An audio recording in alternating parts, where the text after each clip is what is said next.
All right. Okay. And we are good on Discord. We are good on Twitter. We are good to go. New stream in new YouTube video. Actually, you know what? Fuck. I'm going to post this on Instagram too. One sec, guys. If you're not watching this live, go ahead and skip forward like 20 seconds. Live on YouTube with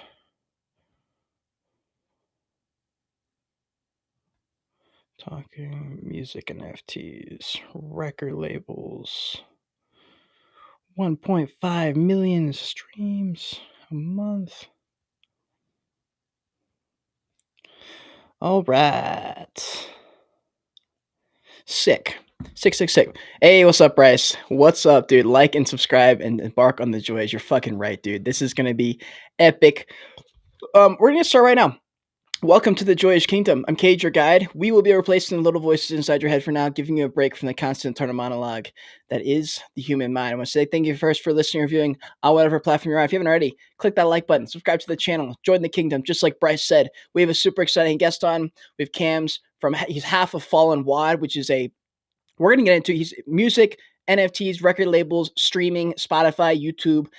It's going to be fucking wild. I'm super excited to talk to him. He's also a fellow YouTube watcher. He's been watching my content for a while.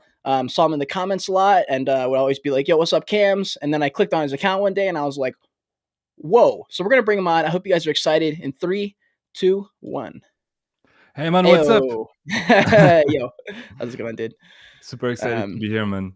Yeah, hell yeah. We got Bryce in the chat. I'm sure some people will trickle in here in a second, but it's super fucking awesome to talk to you. But pretend like we didn't just chat for 10 minutes, like off camera. Man, exactly. But I'm super excited to be here, man. It's so weird to be on the other side. Like, I used to watch your pods like every day, like eating in front of it. And super entertaining. Really awesome stuff.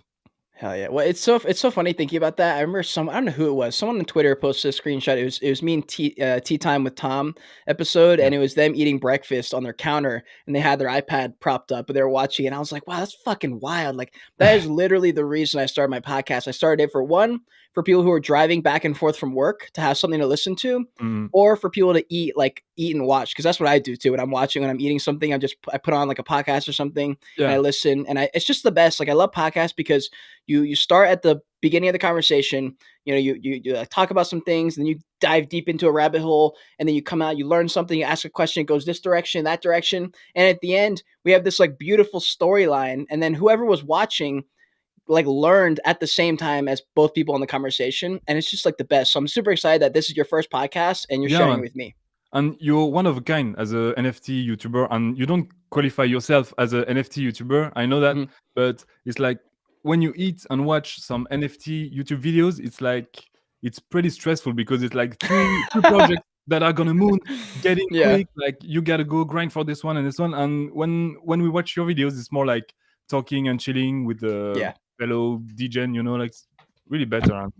Hell yeah, dude. That's like the best compliment ever, honestly. That's exactly what I was hoping for too. It is stressful, bro, because that's why I got in. I would like watch a YouTuber and be stressed after, be like, damn it, I missed it, or I'm gonna get in and there's already 500,000 followers. I'm like, what the fuck? That didn't help me at all. This missing out feeling is so it's omnipresent in the I think it's never gonna leave. Like you gotta deal with it and learn to tame it, Yeah, agreed. Well, listen, we can start right there, honestly, with the FOMO. You have Hate Beast as your profile picture, so I know we were just talking about this, but let's talk about hate. Let's talk about the FOMO involved in a hyped up fucking project. We were just talking about Mutant Shiba Club. We got Hate Beast. We have fucking Possessed coming up. What is it like grinding? Because I've never grinded in a project of that caliber before. I've grinded with Space Apes Ugaverse, but that was a long time ago. That was in the beginning. It wasn't hyped up like Hate Beast was. What was it even like? Yeah. Hate Beast must have been like the most hyped drop at this time. Yeah. Oh yeah. And like, so you didn't grind for a crazy hyped up project? Well, it's just because I'm like, I'm not gonna get it. So I'm sitting there. I'm like, what am I doing? I'm never gonna get it. There's so many people in here. When there are so many people like that, at this point, you gotta make content. Like fan arts, music, and stuff. That's what I did. I can show you later. Okay. I did some like usually when I grind for a project, which I don't do anymore, I would go and see like the content they do. Maybe image or something like that, like the sneak peeks or video, and then I will make a music video and then edit with some lyrics and send it to them and do like Bro. more and more and more till they give it to me. Like I will put out an album to get on the Yeah. whitelist. You know?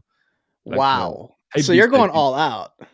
Yeah, I was all in. Like not Damn. gonna lie, I went into NFTs when COVID hit us like pretty hard, and as a DJ, it was really hard to tour. You know, Mhm. so I was like kind of into it for the wrong reasons. Like I said, okay, let's make some money. I heard there was some Yeah. good money with NFTs. This is art. This is not boring crypto like watching graphics and stuff. Yeah. So we can still like make join, you know, the two things with it. And so yeah, started grinding like crazy. I'm a professional grinder, man. Not gonna lie. We all are, bro. That's hilarious that that's how you got in. I guess that is Yeah. probably how we most of us got in. I have the same kind of intro story. Like when I was traveling in my car, living in the car, still kind of just going random places. I was literally on the way to a national park, super excited to go climb mountains or something, and then I just Awesome. like. I think it was a YouTuber just mentioned it one too many times, and I was like, "The fuck is this?" So I went on Google, typed in OpenSea, clicked on a couple pictures, and I was like, "Whoa, this is fun." Crypto had already crashed. I was like, I don't fucking care anymore. Crypto's boring. It's dead. No one's talking about it. I don't want to hear about it anymore. I'll come back in a few months. And then NFTs came, and I was like, yo, this is dope. You were in for the like the money at first, or I was in just because it was new. I remember when I okay. was watching crypto and finance YouTubers, I was like, damn, if I was just early, if I was just 2 years earlier, I could have been a Mm, crypto YouTuber, right? And so yeah, when I found out NFTs were a thing, I was like, this is cool. Like I'm just gonna spend all the money I have. I pulled all my money out of my savings, all the money out of my Roth IRA, all my money, literally 100% of it, and threw it into fucking Ethereum and said, fuck it, I'm just gonna learn everything. So I went in more with the mentality to like learn the game and figure it out. And then I was yeah, I like, get okay, one day I'll be able to do stuff well because I'll have figured it out early. And that's when, like, a few months later, then YouTube happened. I was watching all these YouTubers. I was like, man, these guys kind of suck. All they're doing is talking about yeah. projects that already dropped or they already get paid for. Pumping their This is bags. stupid. Yeah, Yeah. exactly. And I was like, I could do better. I want to be a YouTuber. I've been a YouTuber for 10 years. This is it. I'm in. I'm early. Let's do this shit. And so I just fucking Mm-mm. went for it. So you were on YouTube like long before, right? Dude, I Before have crypto, so before many NFTs. videos on my YouTube channel. There, I don't even. If I went on my YouTube, actually, let me look it up. I've been uploading since 2009. I think But I've what kind of always, video you used to bro, do? everything. Like, Here, let me show you. Let me show you. So you I, seem kind of eclectic. Like sometimes I see you doing some push-ups on my on my feed. Sometimes I see you in the I gym. have done Sometimes I see you like everything. I've wanted to be reviews. famous for a long time, I think was my Right, thing. For like right. as a young kid, I was always overlooked. I was short. I was half Asian. Get bullied in like middle school and stuff. So I was like, I always wanted to just be accepted and be popular. And Hmm. so YouTube was like the one place I could feel equal. So I have videos from, hold on, let's see if this will focus. 10 years Oh, ago, okay. where I'm posting soccer videos, and then it transitioned into like fitness stuff, and then like mental health, traveling, vlogging. I've done every single bit of content, but All right. that's kind of where it started, bro. That's why you say you're not an NFT YouTuber because Hmm. YouTube is a part of your life, and Yeah. then it just follows you wherever you go, right? Yep. Yeah. 100%. It's just That's documenting it. Gary V style kind of thing. Okay.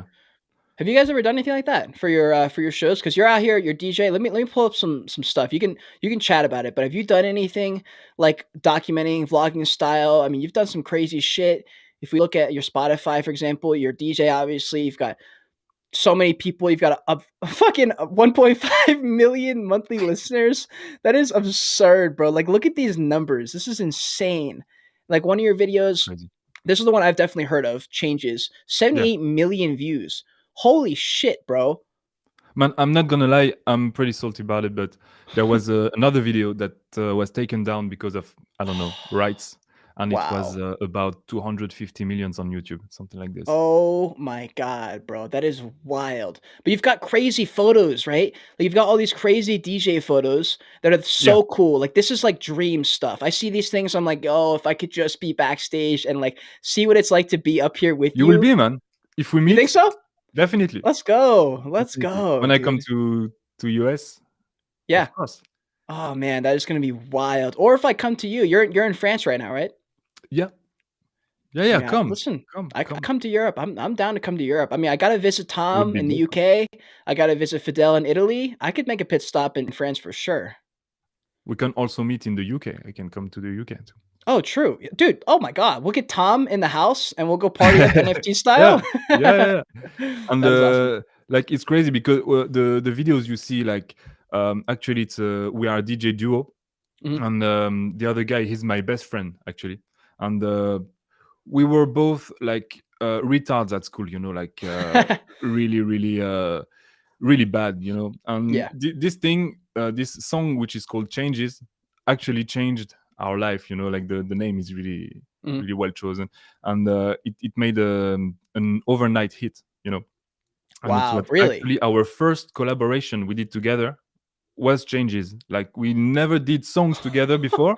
And then we just What? sat down one day, said, okay, let's make a song together, man. And then we made Changes. And like a couple of months later, we were touring the whole world, man. It's just the craziest thing. What the fuck? That sounds Mm. exact what's his name? Ian Dior with Mood, that song that Oh, came out like a yeah. year ago. He said the same thing. He was like, "Yeah, me and my friend, we were just bumping." And he's Mm. like, "And then we just started singing." And he was like, "And then we just turned the camera on and then that became the song and it just hit." Shit. Overnight success, man. That is what is it overnight though? Because you've been grinding, you've probably been doing music for a long time. Like, at what point did that Yeah. hit in your career? They say it takes you a long time to be known overnight. But Yeah, yeah, yeah, yeah. um, yeah, actually, it was I feel like it was kind of something like a faith thing. I Mhm. don't know because yeah, I've been kind of grinding, but not thinking about like making music for a living and everything. I was kind of lost. I was studying, man. I was studying like I don't know how to say it in English, but commercial. You know, I had to calculate how many fucking toilet paper rolls I could fit into a plane, like to send it to China, like What? some really shitty open space desk job, you know. Mhm. I was lost, and this Wow. thing just came right on time, you know. And Damn, bro. we're like a family, so it's my best friend, we are a duo, and his brother, who is also my best friend, he's our manager, so we like a little trio, and he does the photos and everything, so we just like a little pack, and Dude, that's we fucking just talk wild. like How this, does man. that happen? Your best friend and then your other best friend, and Yeah. it's just you 3, just, like, going against the world. Yeah, and we were like joking, you know, like several years ago. Like, imagine if we become a DJ duo and you would be our manager and everything. And man, Yeah. it just happened. Craziest thing. Holy shit. Are you into, like, manifesting and, like, thinking about Yeah. your goals and visualizing and stuff like that? Oh, big time, man. But I don't know how to do it. I'm gonna be honest. I think there's a way to do it. Chris I'm says, not in "Let's go." command of this. That's funny. That is funny. Yeah, no, I agree. I think for me, like, the manifestation, visualization part just, like, builds belief in yourself. It takes a while to kind of, like, truly build up that self-confidence, and you have to go do Mm. things, try things happen, you meet this person, You and, gotta like, fail. random shit happens. Yeah, yeah, exactly. You gotta straight up fail and just do things that would make you lose confidence in yourself, and just realize that that's not enough to make yourself lose confidence, and just move on, I guess. Yeah, yeah, I Break and agree. rebuild every day. Dude, so how did you, like, have you known your best friend for, like, ever, or how did you guys meet? Kind of forever. We met um, in school. We were like 12 years old, so now we're 29. So it's been a while. Yeah, not the Damn, dude. I just can't yeah. imagine, like, I mean, I can't imagine it. I imagine it every day, like, I visualize in, like, the future when I have, like, full-time sponsorships and I'm, like, good to go, Do you money's visualize? coming. Yeah. Do you I do do like I all I manifestation fucking stuff? do, bro. All I do is All right. daydream. Like, I live in my head, and that's the reason I'm able to do things, but it's also the reason I have so much anxiety is because 'cause I'm always thinking about the future. It's really hard to, like, really be present sometimes. I'm working on it, but my head's always in the clouds, bro. Like, I've always visualized everything that I've ever, accomplished has been because of visualization and just thinking about it, thinking about it, thinking about it, thinking about it, and Mm, so I think about that, like, having my own office space with, like, my best, like, friends and the people on my team. Like, it'd be great to have my whole team in the same city with me. We're all, like, in the same place, making content, shooting ideas off of each other, and it just looks fun, bro. It just looks so much. It just looks like fun. Like, do you and your buddies hang out in like the office and the studio and just like hang out all day, or like? Yeah. We I mean, we used to be like 24/7 together, like all day, and even when touring, it was so much fun, you know. Now it's more like now that we tour less because of this whole COVID episode and stuff, and we're more into NFTs. But we see Mhm. in NFTs, we really see like the possibility to really do what we love again Yeah. and work together. And I'm not gonna lie, NFTs gave me like the perspective to work with like old friends, even that Mm, are not even in the music industry or anything.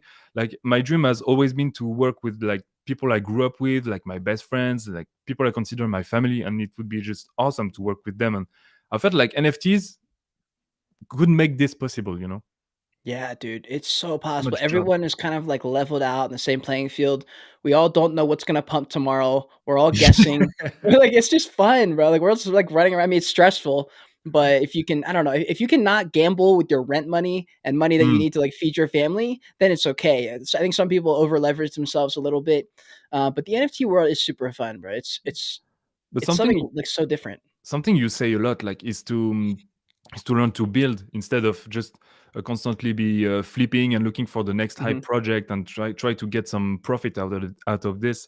And the best way to get value is actually to build yourself, to Hmm. build a brand into this new space. That's the best way to like build wealth for yourself.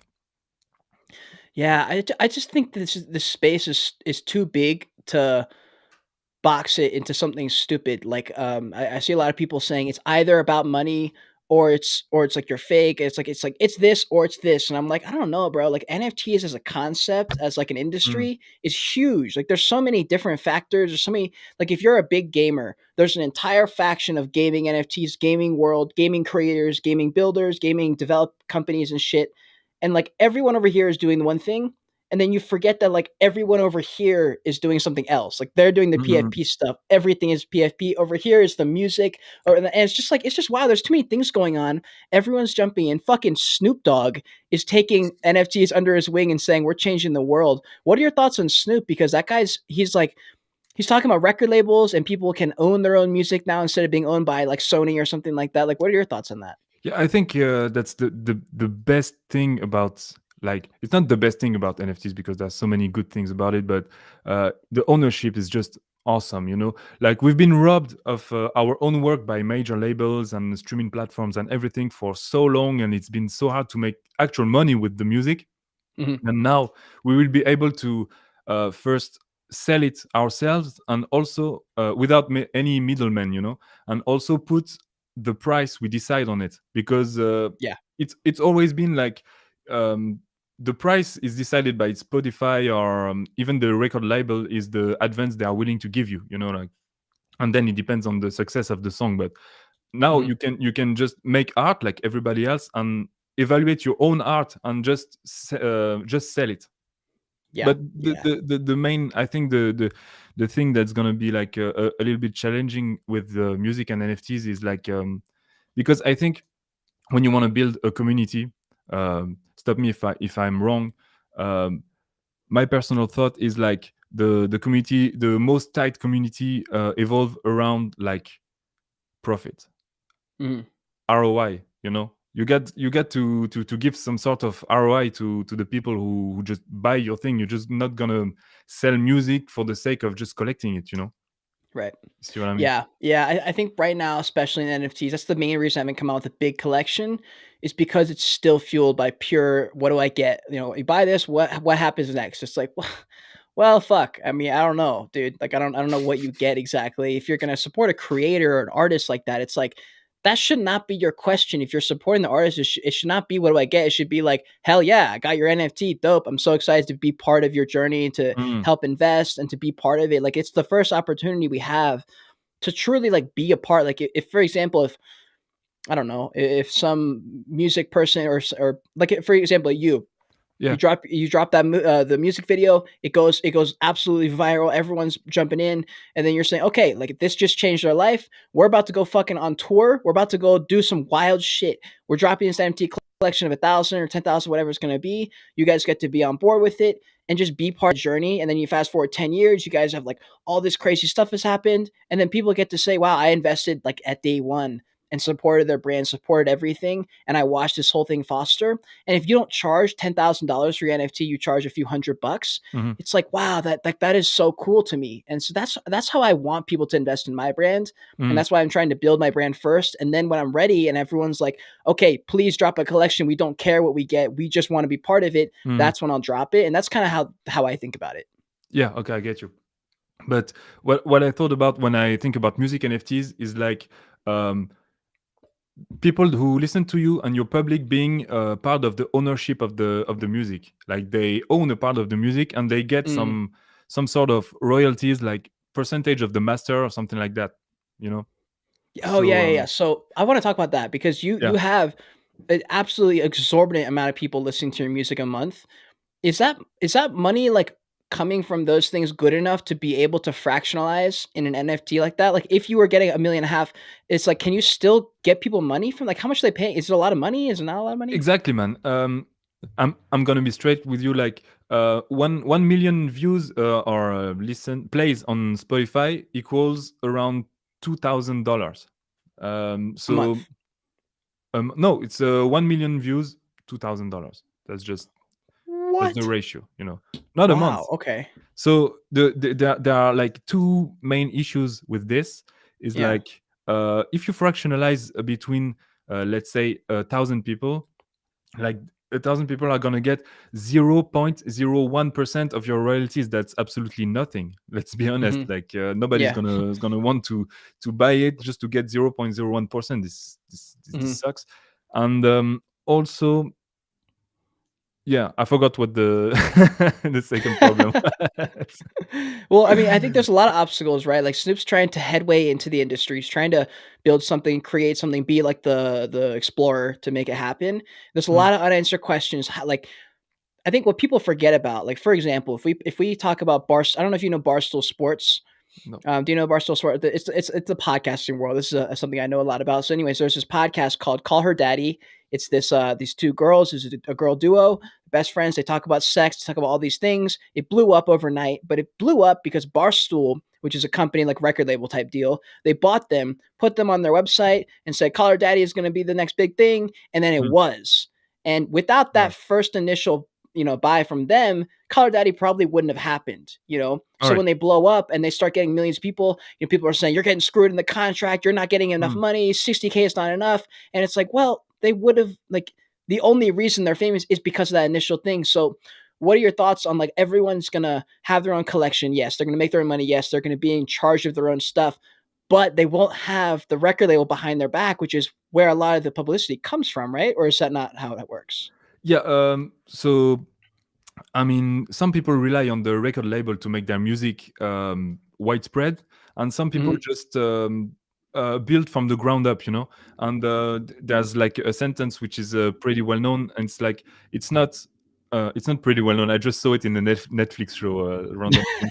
It's like there's this guy, like it was a stand-up comedy show, like it was a woman doing stand-up. She was asking her manager to do advertising for her. She said, Yeah, I'm not filling the I don't know, the theaters. You got to do advertising for me." And the gotcha. guy said, "It's not advertising that fills out the theater. It's the word of mouth. Mm, Like, so you gotta be good, create good content, and then build a small community and make it spread, but with like strong foundations." That's what I yeah, think. It's not I like agree. it's not marketing that's gonna make your thing blow up. It's actual quality, I think. Yeah, I Mm. 1000% agree with that. It's gonna take a lot longer, and people are probably gonna doubt you until they don't. They're gonna say, Yeah, "You're shit, you're not gonna work, it's not gonna work," and then one day it is working, and they're like, "Oh, I guess it does work," and you're like, "Fuck you." it's gonna be it's gonna be But much more solid also yeah. than Yeah, dude. something that gets inflated by random advertising. Like Mhm. this thing can just pop overnight, and it's like nothing happened. Yeah, yeah, and the strongest supporters are probably the ones that, like, don't say much. They don't even probably tell you that they're following you, that you're an inspiration to them, and then Mm, when you do start to blow up, they feel so attached to you because you're like, wow, I really believed in that person, and Yeah. I saw what they were doing. They're really trying, and they finally got the reward they deserve. They're finally getting that attention, that money, whatever. And then they're like a diehard, lifelong supporter. You've locked them in forever. You don't have to sell them anything. If you come out with a hat, like you're like, all right, I'm dropping this hat for $10, they're buying that hat 10 times out of 10 because they love you. Yeah. Right. And that's so different than like a project that hyped you up for a month, Mm. pissed all over you when the mint happened, and you're pissed at them and they say, okay, hat. And you're like, I already gave you $800. What do you want from me? You're going to charge me $9 for a hat? Like, Hey Beast, man. Hey dude, Beast. Hate Beast, Invisible Friends, all the projects fucked us. I just they don't really fucked us because you paid 0.225 Ethereum to Yeah. sell it at 10 Ethereum right off the That's bat. okay. That part's true. That's pretty good. It Yeah, changed a yeah. lot So of the people's life. ROI there. Yeah. Mm. 100%. But 100%. not gonna lie, yeah, hype is ROI actually. It can be, but Hmm. not gonna lie, like on Hypebeast, I did all the mistakes. Like I was a rookie at this time, and it's like I just bought it, held it through the pump and to the Oh, and to the valleys, and just seeing it right now at 1 Ethereum is yeah. just Brutal. it's brutal, yeah. But My fuck it, God, dude. man. That Fuck is it. funny. I mean, that's how it is, dude. You have to go through those L's. Like, there's a lot of projects right now that I'm holding that I'm like, why the fuck am I still holding this? Like, why did I not sell this on the last pump up? I should have sold it. Who knows if they're ever gonna come back? Like, there's some projects I'm holding where I'm like, man, I really hope they come back, in this next bull Mm, run. Like, I don't know. You never really know. In the NFT world, you kind of have to try and fail. Otherwise, you'll never know. yeah, you never know. That's just kind of how it works. Um, Yeah, I think people realize now that overhype is just very futile, and it just goes very very quickly down. And people now are just flipping right away. So Hmm. the price goes down so quick with these hype Yeah. projects. I think it's the end of that. And as we said earlier, like when we were not live, Mutant Shiba was was a huge turn. I don't know if Yeah. you told me you were in this one, but Yeah. man, and you did well actually. Sad. Yeah, I did well. I just knew it wasn't gonna. I knew like you're right. I knew the hype around hype projects was not there Mm, anymore, and I was like, this just isn't gonna go that high. And same thing happened with like Antonym. What's it called? There was another project called 88 Dynasty, like 200, 300,000 followers, and I was just like, man, I the just Chinese don't one, yeah. see it happening. I just don't see it happening. Like half of those followers came from 10 giveaways. Mm. 10 giveaways with 10,000 followers each type of thing. Like that's where those followers came from. So the numbers are meaningless, like the numbers don't mean jack shit. You can I'm have not gonna a lie. million followers. I thought Antonym would be like, my prediction was like between 4 ETH and 6 ETH. Same. I thought it was gonna be way high. I thought it was gonna be Yeah. really, really good. I still think it will be long term. I just think in the short to midterm, I just don't think anyone I think there's a very limited amount of projects that can pull it off in the short to midterm right now. Mm. But when I saw that trailer, I was like, yo, what the fuck? This is Mm. awesome. Did you Looks see the so trailer? dope. Yeah, man. I grinded this one. Oh, you did? Yeah. I told you I grinded most of the hype project. Like I was on Hype, Antonym. I also had whitelist for WGMI interfaces, Mm. which Oh, is wow. discontinued. So that was brutal. Also, I was on Invisible Friends, Antonym. I think I told it already. Did you mint Invisible Friends? Yeah, I did. Oh my god. Okay, hold on. Because there are people who are still gonna grind. Drop your Yeah, secret. I think I can't remember if you told me on stream or not about the yeah. secret to how you actually got the whitelist. Yeah.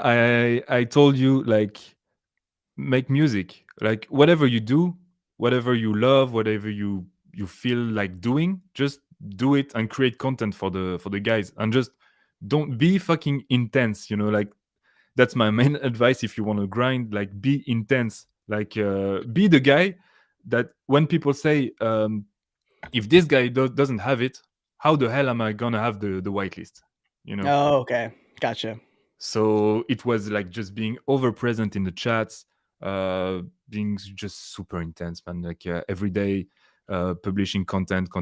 As I told you, I make music, so it was a little bit easier for me, Yeah. than people who just don't know what to do with their hands.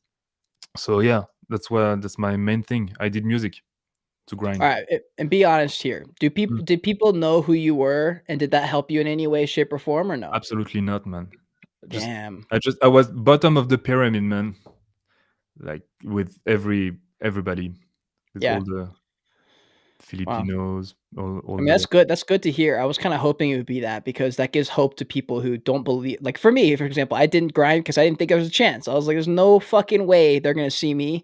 Mm, Like, I you have to like, for me, there has to be enough of a chance where I'm like, "This is actually worth, putting in this time and effort into." Because, I mean, obviously, like, you're a busy guy, I'm a busy guy, we have other things to do other than just be in Discords and chat. Like, I don't know how it must be just people in high school, in class or something. Because I mm. don't know how people with 9 to 5 jobs are doing this. How are they doing it? I used to see a lot of people with 9 to 5 jobs just complain because Yeah. they can't compete. You have to be on it like 24/7. That's all I did.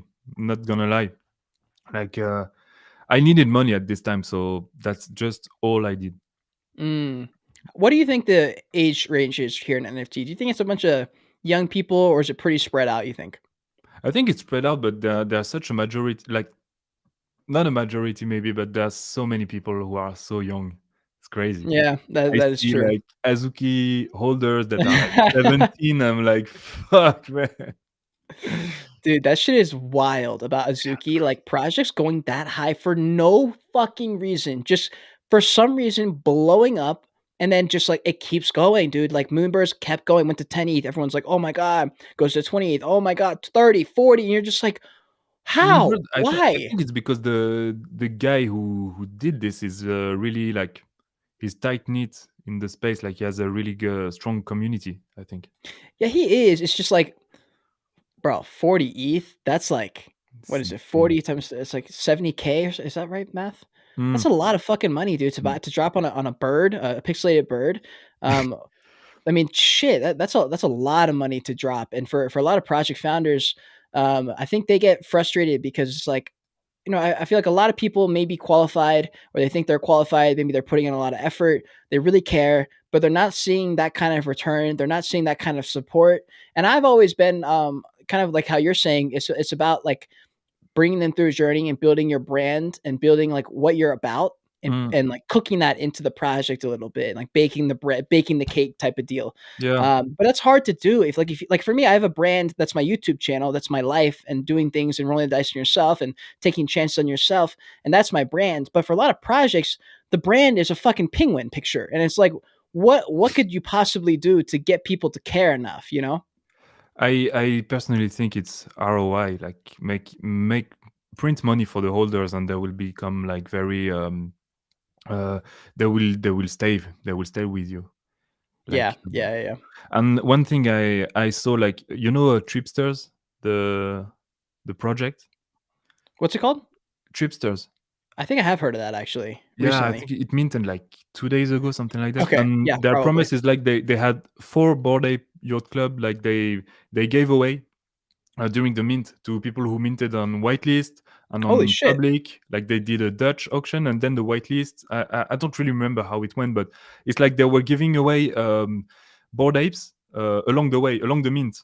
And so How? yeah, How? man, I know that's crazy. What? Four Bored Apes, Oh my but god, that's the like mint was 2,000,000 quite bucks. expensive. Yeah, Okay, okay, gotcha. and then it's like it was really funny to me, like how the community was so excited for this mint and everything. And when just the smallest thing went off with the Bored Ape giveaway, like everybody was like, fuck you, this is bullshit. Like Oh.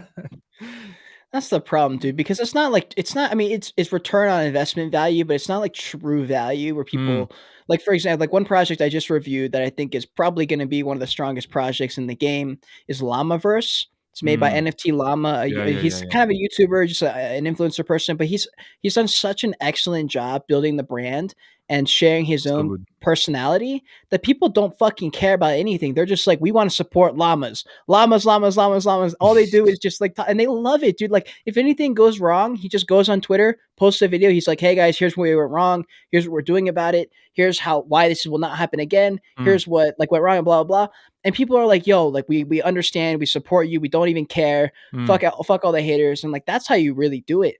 But like for projects without docs founders who are okay and have the self confidence in their self to be able to say something like that, mm, it's like a they're kind of screwed, dude. mm. And people call them rug like very, Mhm. very quickly. Yeah, oh my Very god, quickly. dude. People are throwing those words around, bro. Any kind of word that, like, starts to hit, whatever that word is that week, it just everyone uses it, and they just fucking overuse it, like, immediately. Like, a project doesn't do a 5x, rug. Yeah, it's just a matter of time until you see this in the chat, like rug. It's Literally. like, okay, this is okay. We're done. Oh my god. That's actually one tactic Llama uses. Like every single week he like posts, he's like, "Fuck it, I'm rugging the project," and everyone's like, Yeah, "No," yeah, and it's like a joke, and so like it's like unruggable at this point, bro. Like yeah. they couldn't rug the project because people would be like, he could literally rug the project for real, and people would still be like, "Nah, we love you, Llama. We're still here for you, man." Like Yeah, that's it's just true. funny, dude. It's just so funny. But anyways, I want to talk about NFTs in the future and what you think was going to happen after this gold rush, because I'm waiting. I'm probably going to try as best as I can to wait for the gold rush mentality of this what do I get Mm. mentality for this NFT to probably drop a big project if I ever do. What are your thoughts and hopes and aspirations for NFTs in the future and probably music NFTs? Man, I have really high hopes for NFTs and blockchain overall. I think it should really be mainstream as it's so transparent, and they should really like we should really implement it in all sorts of ways and all all the all the sides of our lives really. Um like if when we pay our taxes, if everything was on the blockchain, we would see exactly Mhm. where our money goes, and it's Yeah. like we wouldn't be so we wouldn't be so mad to pay our taxes because we know it will go into the roads and into hospitals and stuff like this. Oh, we fucking hope it goes to the roads and hospitals. Oh, yeah, we hope so.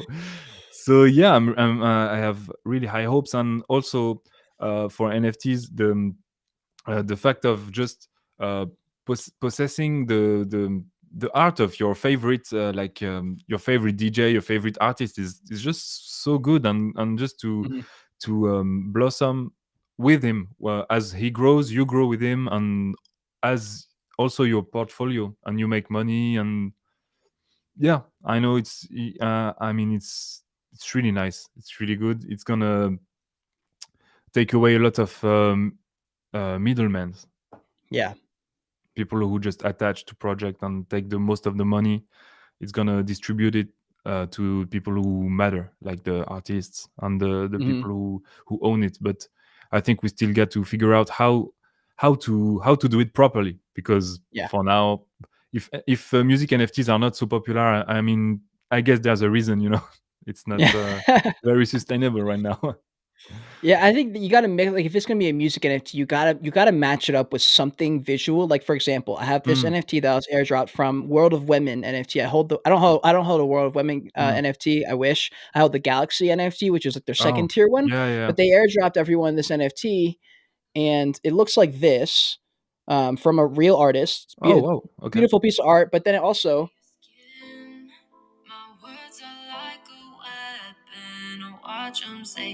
so she's also like a music artist, so they attached the music part to it, which is fucking. I mean, I Good like it music. because yeah, like I'm an artist. Like I fuck. Sounds good. For me, I can appreciate that. I don't know if like DJs can appreciate. I don't think they care. But for me, like that was dope. I don't DJs care don't if it's care worth about three anything. dollars. Yeah, I don't care if it's worth $3 or not. But I think Mm. you got to attach something physical or something visual at least. But But are you I mean, happy wait, that you have music with it?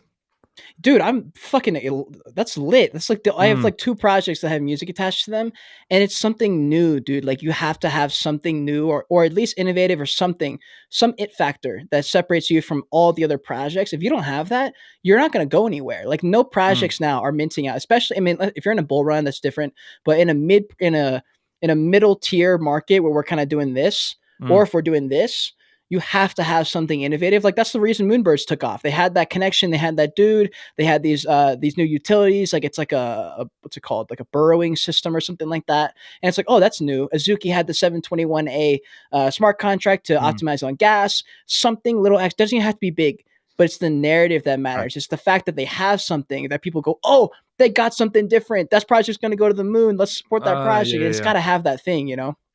Actually, I didn't think about the this contract with Azuki. Maybe Hmm. it's this thing that differentiated them for the rest from the rest and made them like It's go definitely up in terms. possible. It's Yeah, definitely awesome. possible because Yeah. people were pissed about the Bored Ape Yacht Club thing with the other side land. Oh People were man. like, they should have used the Azuki contract. It would have saved us on gas. Blah blah blah. And it's like that I helped thought that. Azuki, bro. That's what I Yeah, thought yeah, too. yeah. It was brutal. Like Um, I think I saw like a tweet from Journey who said 300 millions were just spoiled on gas with this mint. God, it was unbelievable. But you guys, they are gonna reimburse everybody who Mm, lost gas on a failed transaction. So that'll on replace a a failed good one. Okay. a lot of money. It's not gonna replace all the money because people still paid 2 ETH everyone who had a good successful transaction paid at least like 2 ETH in gas. Mm. Oh, that is insane, bro. I got a friend who tried to mint it like right when it launched, and he Yeah. paid like 200 gas. $200? RIP to this dude. No, but he stayed pending for like the whole mint. He stayed pending until it sold out. It's like okay, Damn. Dude, I just feel guess bad I'm for not everyone who minting. sold NFTs to get liquid, bought ApeCoin, thinking they were gonna be able Mm. to mint, and then they didn't realize there's gonna be a 2 ETH gas fee, and they're like, "Oh, okay, I just sold for a loss, bought ApeCoin at the top probably, and now ApeCoin's down, and I couldn't buy the land, and everything that took an L is just like so sad, dude." Yeah, that's pretty sad. Because It was so we sad. talk a lot about the wins in this space, but man, Yeah. there's so much else taken every day. Dude. It's People don't crazy. realize how many people think that these YouTubers out there are taking dub after dub after Mm. dub, and that Mm. is not the case. They're throwing 10 darts at a time, missing 9 and hitting 1. That's what's Yeah. happening here. And they make one and they only of course you're only gonna talk about that one. What's the point of talking about the ones you missed? And like there's no reason to, right? So The thing is, I think there's value in talking about your losses. I think so too. I think so too. But a lot of YouTubers, it doesn't get views and it doesn't get them new followers who want to support them because they get them money. Oh man, And it so they was you. You did a video about your losses. Yeah, dude, I did. That was And funny it was actually. so That good. It was so good. I yeah, loved it. And you were, there's yeah, so many losses. one of the few who dared to do that. And I respect you for that, man. Cheers. Thanks, man. Nice. It was a funny video to make. I mean, I made It a was lot of funny. dubs, but I also lost a fucking lot of money, and that's the only way to know. Like, I can't sit here and say I've won everything and I've taken dubs on everything, and then actually be able to look my audience in the eye and say I know what I'm talking about. Because if I've never taken a loss, then I'm missing half the board. I've only Mm. covered half. If I've won everything, then I'm missing this entire portion that is like relatable for everyone. Because most people are losing money. People don't realize almost everyone is in the negative for NFTs. Almost everybody is in the negative, and people don't want to talk about that. They don't want to admit it that they're losing money. But you look at most people's portfolios; they are absolutely down bad right now. Mm. Yeah, especially right now. But I think you make sometimes you can make a win that catches up for all the loss you made. Mhm. And Then you take those profits, and then you take an L. yeah, and then you keep taking L's. Yeah, But dude, that's how it is. I always try and if I'm going to be doing short term flips and stuff, I always take a portion out and I just throw it to my bank account. And I mm, don't like stack the ETH because while ETH is an appreciating asset probably over the next 10 years, if it's sitting there, I'm gonna fucking use it. And I know I'm gonna use it. So I'm like, I need can't to you make sure I'm discipline not like, yourself, like having yeah, an you extra got to. ledger, an extra account where you put ETH? Yeah, yeah, I could, but the thing is, like, even if it's in my leisure, I'm still gonna try. I'm just gonna take it. I'm gonna transfer it I over to my get other you. ETH wallet and fucking use it. So I always take some out and put it into my bank account. That way, I always have extra liquid in case ETH takes a dive and I want to buy more Ethereum, or if I need to like do life stuff, I have extra money on the side. I don't want to ever be over leveraged. That because that's where the game gets not fun. That's where you start to stress. You start to treat people like shit. You snap at your best friend for no reason, because you're down on an NFT project. Mm. Is your friend, is he also into NFTs as deep as you are? Not as deep because I went like deep into the rabbit hole Yeah. because I was going through a shitty period of my life, and yeah, so yeah, I went very deep.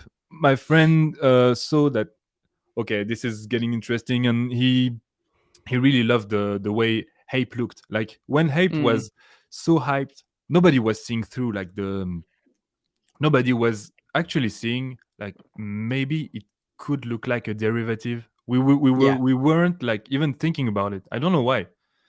Well, the ones Um, they showed us in the trailers they looked epic. They looked really good. yeah, they look And so then good, man. the ones on the floor look like shit. And you're like, oh, now I see why everyone I, doesn't want to buy these. like everybody, I was crossing my finger. I was hoping so hard to have like one of the obsidian ones, you know. Yeah, They man, look those were so epic. I rad. thought they were all Yeah. gonna look like that, and then they just didn't. And everyone was like, "Wait, what?" So bad, Yeah. dude.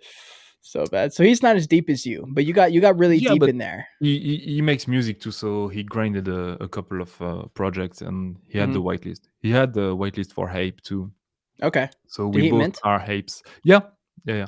He Cool, minted. cool, cool. But our vision with the Hape actually was like we wanted to be, because they were selling this thing of being a Hape fluencer, like Oh yeah, yeah. you know, like your Hape being you and just interacting with Web3, being your Hape, and Mhm. as a music producer and a DJ that talked to us a lot. So we said, okay, let's make it so we are both Hapes. You know, as it's such a hype project, it's gonna add value to our own brand, and like we're going to represent Web3 Yeah. into the Web2 world with this. But we didn't realize that this hype wasn't going to last. But really, I it's not that I really believe in this brand, but I don't know. I'm attached to my hype, man. It's Yeah, I feel you. it's become me at this point. Like I wanted to change my profile pic with another NFT, and I couldn't. What would it be if Hape just disappeared? You lost the NFT, rug the project. Who are you changing it to? Llama. That's what I Oh shit. wanted. Okay. Yeah. So you from Llamaverse. Yeah, yeah, yeah. Okay. Do you Yeah. have one? Yeah, yeah, I have one. Oh I was on the shit. whitelist for this one. And man, Nice. it's like I didn't even grind it.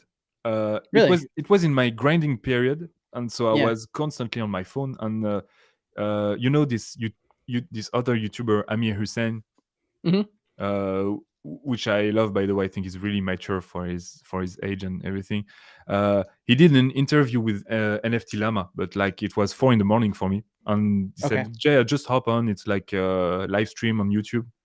And I was like commenting, and at the end he said, "Okay, I'm just gonna give some whitelist to some people." And I just Wow. spammed it. It was like 5 in the morning, man. I was in my bed, just wanting to sleep. Like I listened Yeah. the whole thing just to be like on the whitelist, and I got it. Damn, that is Yeah, wild. That yeah, must have been a little bit of time ago, right? Llamaverse yeah, minting? yeah, It's a yeah, while yeah. ago. I don't even Because that started remember as when an I alpha minted. pass, I think, actually. Mm, like they had the llama boost before. Yeah, yeah, yeah, yeah. Yeah.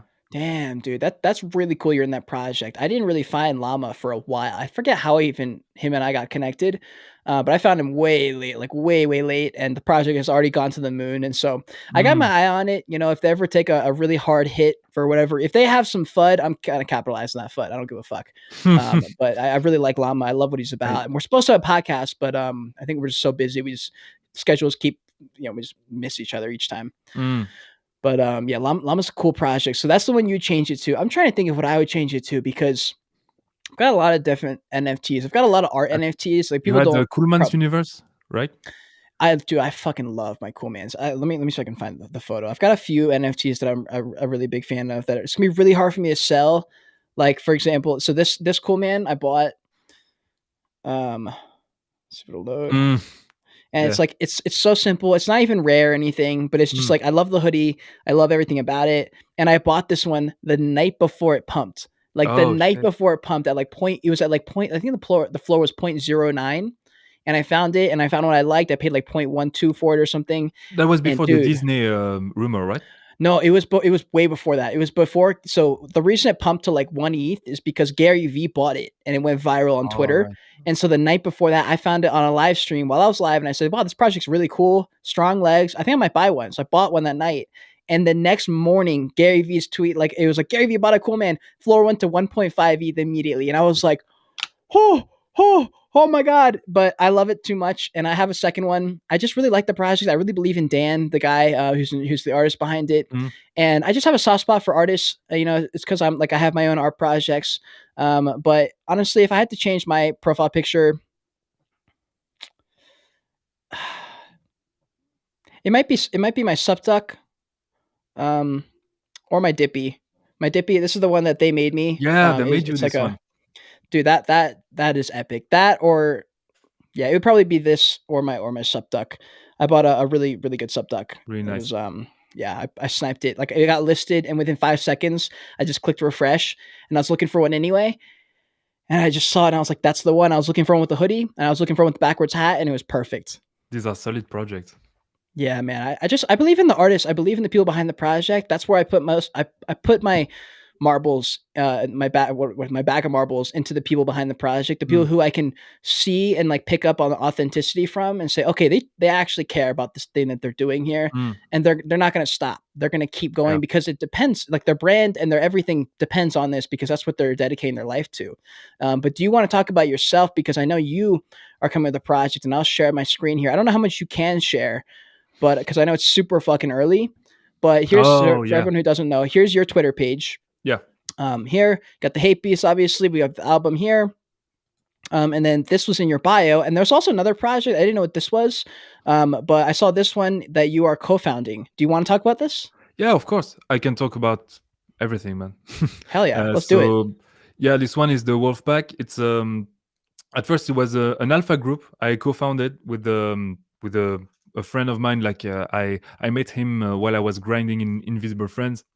Cool. So yeah, we met in the grinding phase of things, and we're like, okay, man, let's make an alpha group, and it's just maturing into like a tight tight knit community of people trying just to uplift each other and help each other make money and stuff.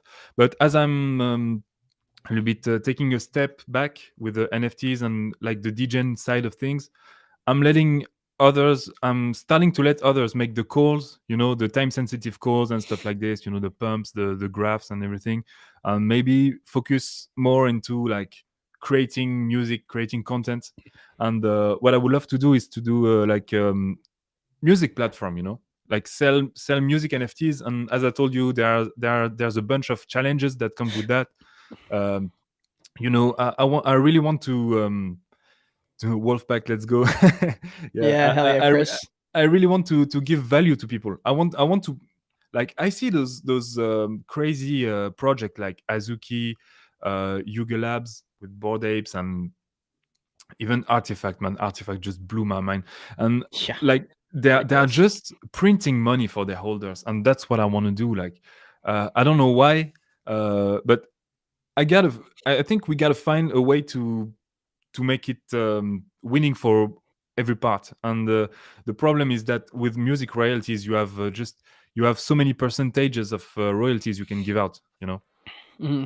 So Yeah, yeah, it's tough. if you want to give it to a bunch of people, you have to really be concerned with how many people you want to give it to. You see what I mean? Hmm. So they can make a really good uh, ROI. So, is it going to be a smaller collection then? Yeah, I You think think? I was thinking of smaller collections and maybe start with the one-on-ones, and like Mm. maybe 5 tokens, and like one-on-ones, and you can buy 5 of them, and each one will be like 20% of the royalties. Oh I wow. mean, it Okay. would be 60% that will be given out to holders, but 20% of this 60%. You see what I mean? So 5 tokens.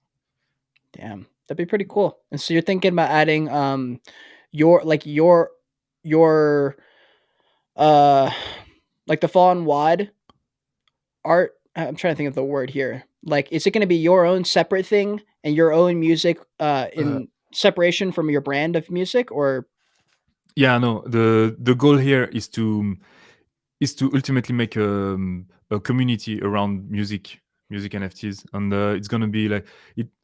I thought about so many complicated schemes, like yeah? it's so easy to think about so many things about NFTs because the possibilities are so unlimited, But uh, like lately, I thought to myself, let's start like simple, make a Hmm. one-on-one, just distribute the royalties and see how it responds from there. Because I was thinking like, okay, so I was watching Lamaverse, who was doing like a marketplace, and Yeah. you have to stake your NFTs, and then you get the token, and you can buy some whitelist on the Yeah. marketplace of other projects.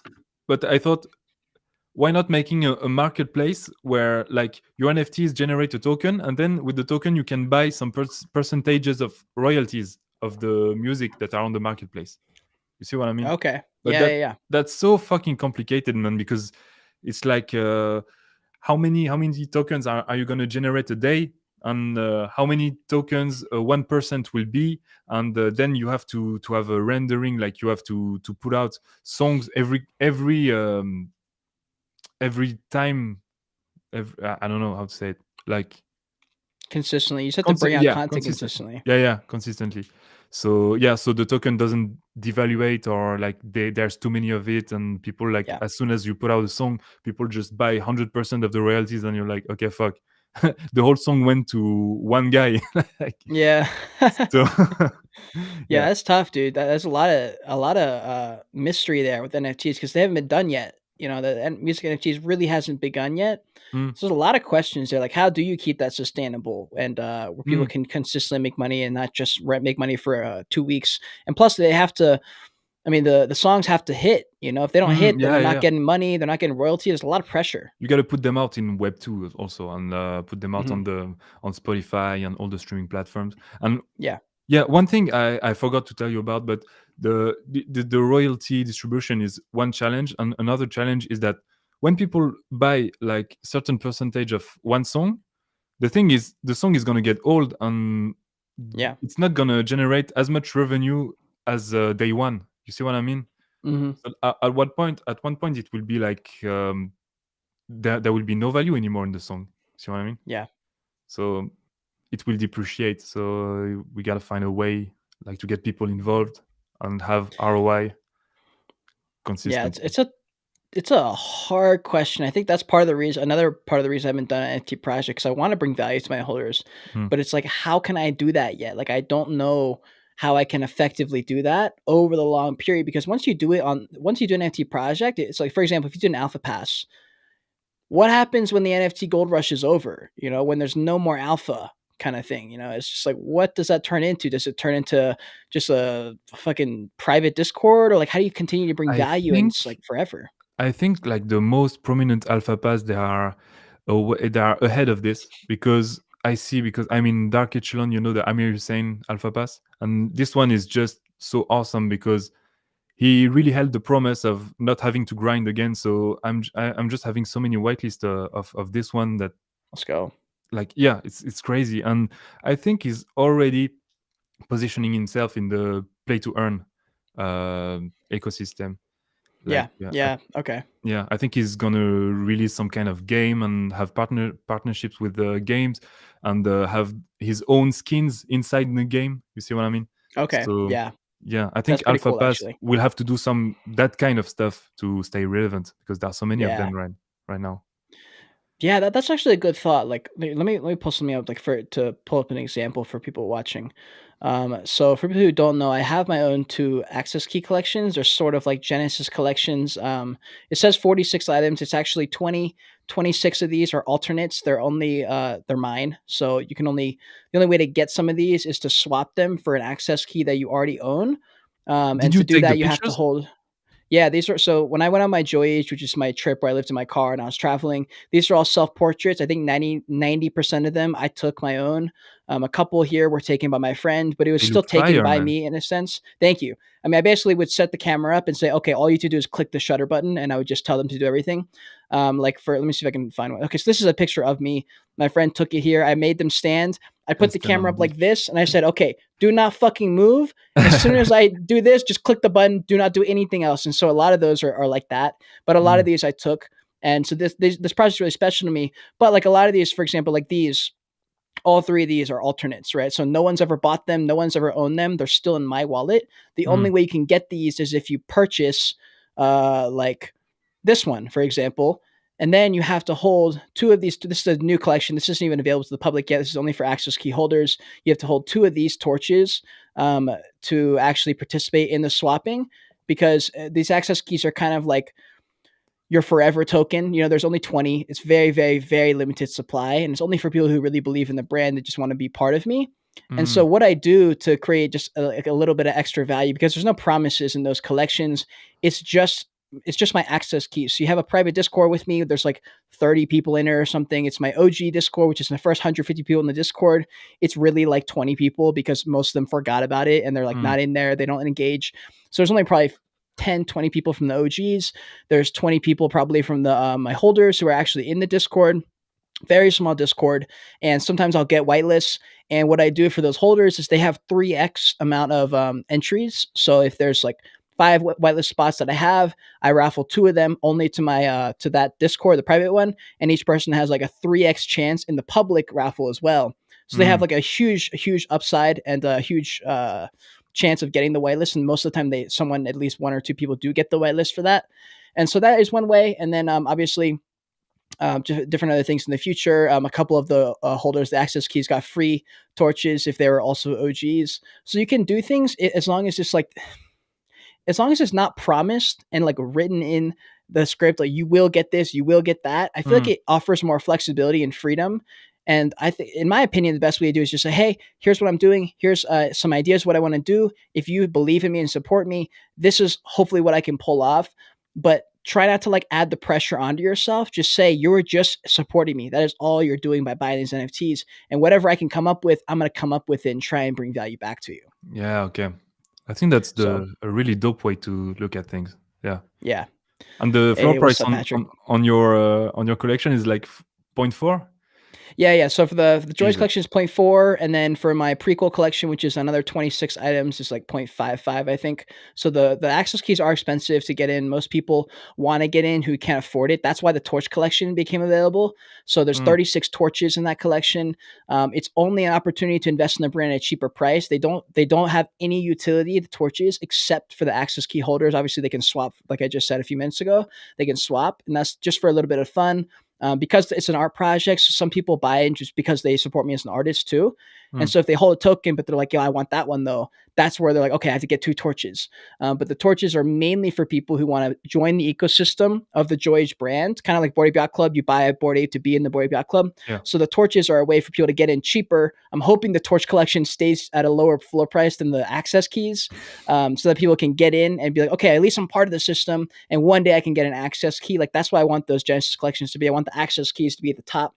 They're so limited. There's only 20. And so I want it to be like that. And plus it's the only collections right now with any inherent value in the sense of like utility, because you have that access to me. And I think those will be worth more when I hit 1 million subscribers. You know, that would be one of those things that as a YouTuber has all these things. And that's where I'm really hoping those will pay off. Then I can introduce something like, I want to do something like you said, I want to print money somehow and somehow get it to them, like get them percentages of stuff. If I make a big brand deal, be able to give back in some sense, whatever that is. If it's not money, fly their family out to fucking Disney World or something, something fun. So especially because it's such a limited supply. You have like 20 of them. If you get to 1 million subscribers or something like that, these are gonna fly, man. That's the goal, you know, and that's the people who buy in now. That's the bet that they're making. They're saying, I think you're going to be big one day.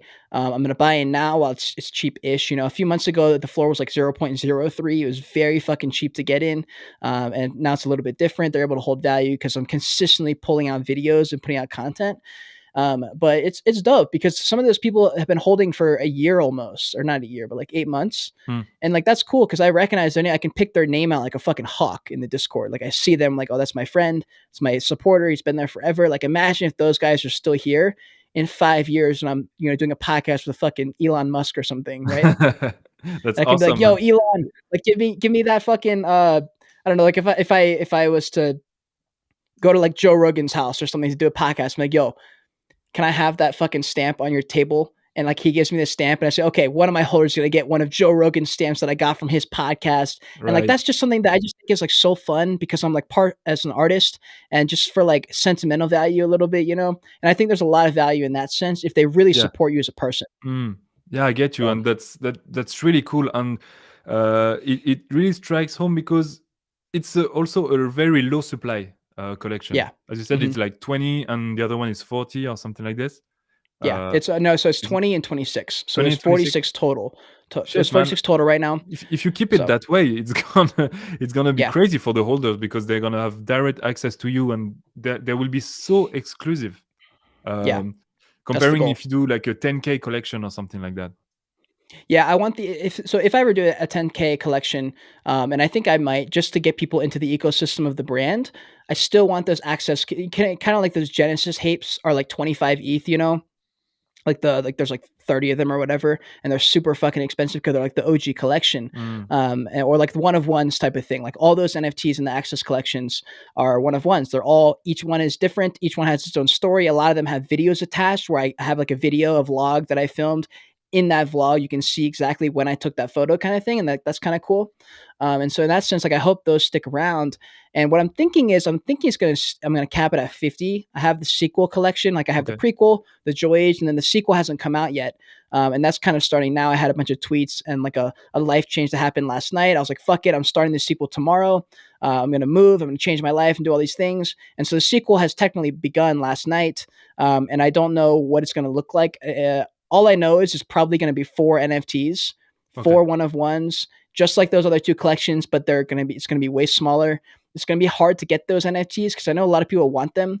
So I haven't decided how I'm gonna do that. Probably gonna have to do some type of annoying. You got to watch this whole podcast that I did and like tell me what you like thought about it, because I want people Find the to buy word. my access keys to really care. You know what I mean? Yeah.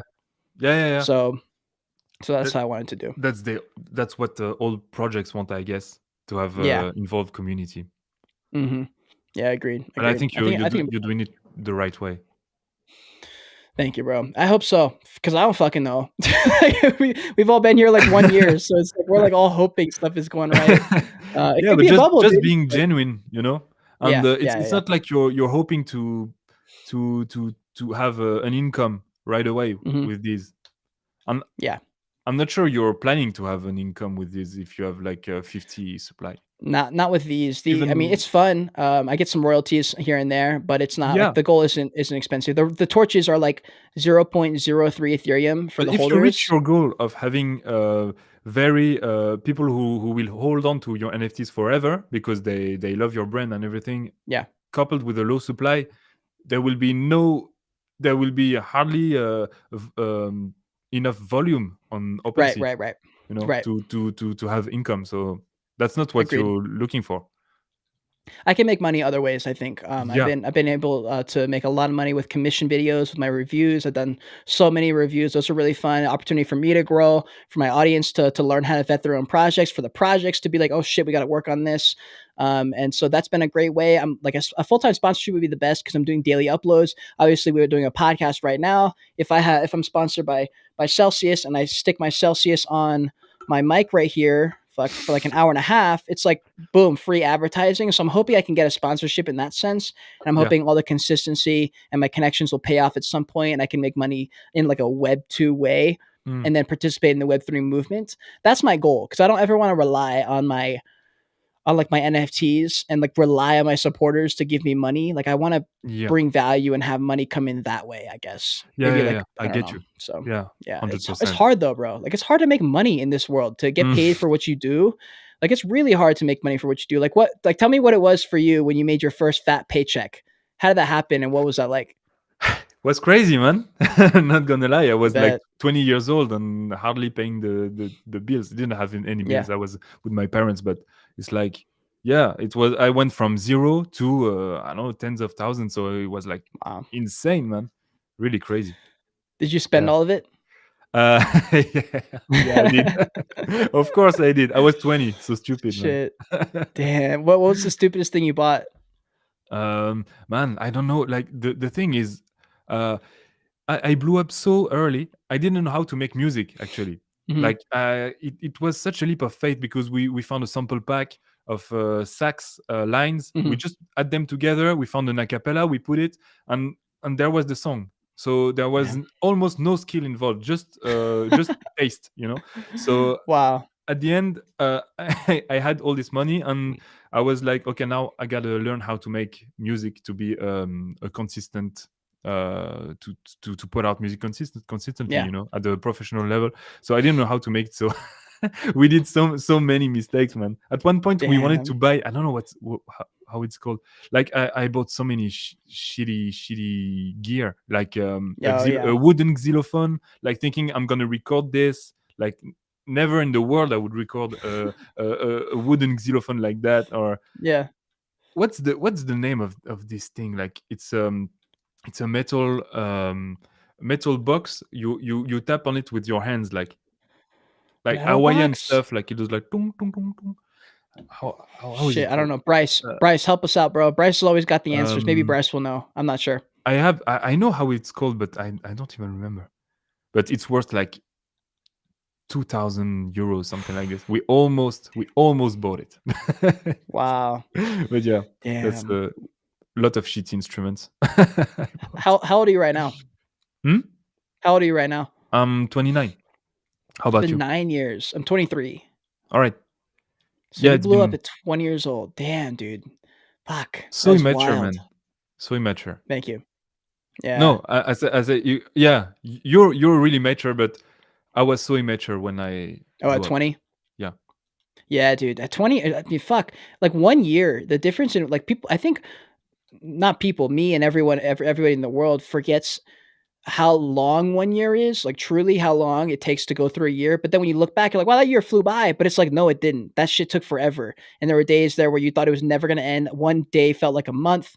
You know what I Mm. mean? And it's like a year is a long fucking time. Like a year ago, so May, I was just leaving on my Joyage. I just quit my jobs. I just got in my car and I just began living on my own. And a year before that, I was fucking in college, I think, doing drugs and stuff. Like it's just a different life a couple years ago. What Mm. was your life at 20 years old? Like, was that's when all the craziness started, right? Yeah. So 20 years old was pretty much constant touring and just yeah, non-stop touring was really nice. Touring with my Can best you tell me friend about and that? I want to know, Hmm? bro. I watched. I've seen some shows. I've seen what it looks like on TV, behind the scenes of like going on the road. You like back rooms. You got like girls everywhere. All these things happening. Like, is it anything like that? Is that really Yeah. what it's like being a rock star type thing? I mean, I was less a rock star than the guy who put out a song that is really well known. Like people knew more the song than our Ah, faces and who we gotcha. were. But still, we were treated like rock stars, and we did so many festivals and stuff. But yeah, crazy stuff, man. It's crazy. Like you have all the things, drugs, girls, I mean, when you're in entertainment industry or a DJ or like even a YouTuber or anything, like it's really easy to get girls and Yeah, to go into these uh, uh, to give out to these weaknesses, you know, and the yeah, drugs and everything. As a really unconfident young boy, it was really hard for me to retain from it, and yeah. I bet. so yeah, it was crazy, but it also made me mature a lot. So I could see that these are not the answer. The Mhm. answer are building something, building a skill, building work ethics, building ourselves a life like outside touring and all the craziness, all the madness, you know. How long did it take you to get to a point where you're like, all right, I'm good. I don't need that anymore. I don't need this anymore as much. Like, how long did you embellish in the craziness in the beginning? I guess 3 to 4 years, something like that. Yeah. Wow. Damn, bro, 4 years of just going hard. Oh my god, that is wild, bro. Like, I bet those memories. Like, can you remember them vividly? Like, what it Yeah, was like being in front. some more than others, but I got some some really funny memories. Damn, Yeah, really good, funny memories. Yeah, that is wild. I bet you've met some crazy people too. yeah. Like it's lots of crazy people, but also it can be pretty redundant because sometimes you like you go to a club, you meet the guy who I don't know how to say the manager of the club, the tour Yeah. manager, everything, and you have dinner with him, and it's always the same conversation with these guys, you know. Yeah, Yeah, always talking about the that's club, true. the capacity, the thing, and everything. It can become a routine, but you also get like these crazy things, like because you go to crazy spots, you meet crazy people too because it's a wild you know the night um night area uh Mhm. yeah Like of like nightclubs, just like nightclubs and stuff like this. Yeah, there are some wild people over there too, so dude, have you ever met someone that you looked up to and they either were everything you were hoping or they're absolute shit and you hated them? And I'm gonna switch on my camera batteries, but I'm gonna switch to my camera on my laptop. I can still hear you, so I'm all just gonna right. swap that out real quick. But you can keep talking though, because I can Oh still hear yeah. you. Yeah. Yeah, meeting somebody. Yeah, I don't know. I mean, most people I look up to that I met are very introverted, quiet people Mm, like me. So yeah, no, well, I wasn't like underwhelmed by them. It was more like trying to just sit next to them and try to ask them uh, how many the most question I could possibly ask them. You know, how yeah, did I you do feel this that. song? How did you this and that? You know. Is that like what you talk about? So if you were at the club or something and you meet someone that you're excited to meet, like maybe a music artist or someone in the industry that you're really excited about, like because I've always wondered if I was ever to hit it big on YouTube or entertainment or something, and I get to a party and like it's a classic LA party, bunch of people that I've seen online before. What you fucking walk up to someone famous and say hi, like hi, hey, how do I begin this conversation? Like, what does that Yeah, look I don't like? know. I had some shitty interactions. Also, there was like this two musicians I really looked up to, and I was pretty drunk, and my friends weren't there at the moment. It was at a festival, and I just came to them as like pretty heavily asked them for a photo, and they didn't want. They were Damn. like tired and everything, and I was just stupid as fuck, drunk, and like I insisted, and it went really bad, man. Like the girl, Shit. she went inside her trailer. She came back with a bottle of I don't know, coconut milk, and she just spread it on me. Like she, I don't know how to say this. So she gave me a shower of What? coconut milk, and I was like this. Oh my And then god. I played my show like full of coconut milk. But Oh my god. yeah, that was Wait, that not was good at at your all. own show? Yeah, no, it was at a festival, so everybody was in a What? different backstage. You know, Yeah. everybody has their own private backstage. So Wow. Okay. So, all right. So here's something that's just I'm curious about. When you're on stage, you're in front of hundreds of people, thousands of people, maybe, and everyone's screaming up and down. And I've heard stories where like the people on stage, the musicians, the people doing the music are like fucking on another planet. Like they're on either like the craziest drugs ever, they're drunk out of their mind, or they're sober. I've heard all the different stories. What's it like being up there when everyone's attention is right on you? You're standing up there. Everyone came to watch you, you know? yeah, man, I'm an introverted guy, and I was even more introverted before. Mhm. So I used to drink a couple of beers right Yeah. before going on stage because it gave Just to me like get the yeah, yeah. little extra oomph, you know, the little Yeah, confidence. I feel. But yeah, sometimes it's like taking, you know, when you talk in front of a big assembly of people, you just your head just goes blank. No, you Yeah, just can't think. It's it's like scary, right? Is this yeah. terrifying? I mean, like every every way you could be in front of a lot of people, like when when you feel this all the looks are on you, sometimes you can freeze, but actually when you DJ you're like playing music and you're not even talking most of the time, so it's Right. okay, you know, you just if you're not feeling comfortable you just look at your turntables and it just passes True. and So yeah. it's that, like, repetition that you're like, "I've done this before. I can do this at least. I can control Mm. this part. I can do this." That's interesting. That's really Yeah, interesting. always a little bit stressed out before. That's normal. I think it's healthy, but Mhm. then it just flows. When it starts, you just forget and it flows. Yeah. Yeah, I'm, like, Mm. vicariously living through the stories you're telling me because I've always as I said before, I've always visualized being famous and being in front of stage for whatever it would be, Do you feel and as stressed when I you visualize it? I've done a few things in like public where I have had to speak to hundreds of people for something. Like I had a couple jobs Mm. where I had to be on stage and talk. And I think at that point when I had built a little bit of confidence, I knew what I was talking about. I think that was my main issue when I was growing up. I didn't know obviously we're fucking kids, we didn't know anything. So like I had to do a speech about something that I didn't really know. That's when I shit myself because I'm sitting there, I'm shaking because I don't know what I'm talking about. I don't feel confident and I don't even know the people in the class that well. So I'm here shitting myself and it's awful. But when I knew what I was talking about and I felt comfortable and confident, it's really been no problem. And I've gotten so comfortable talking on camera Mm. that like it's almost like repetition. Like I have my thing in the beginning of the podcast was like "Welcome to the Joyage Kingdom," blah blah blah. I go into my spiel. I've said it so many fucking times that even if I had a gun to my head, I could still probably say it just out of like pure just default. Yeah. So I feel like that's how it would be if I was to speak in front of like 1,000 people at a TED talk or something, and I start talking about something that I know. I just pretend that the camera's on and I'm just Mm. talking to YouTube or something like that. Yeah, I guess that would be pretty similar. I'm sure you Yeah. would do good. Fuck, I Yeah, hope so, dude. That's like one of my goals. I want to do a TED talk. I think that'd be super fun. It would just be, that would be dope.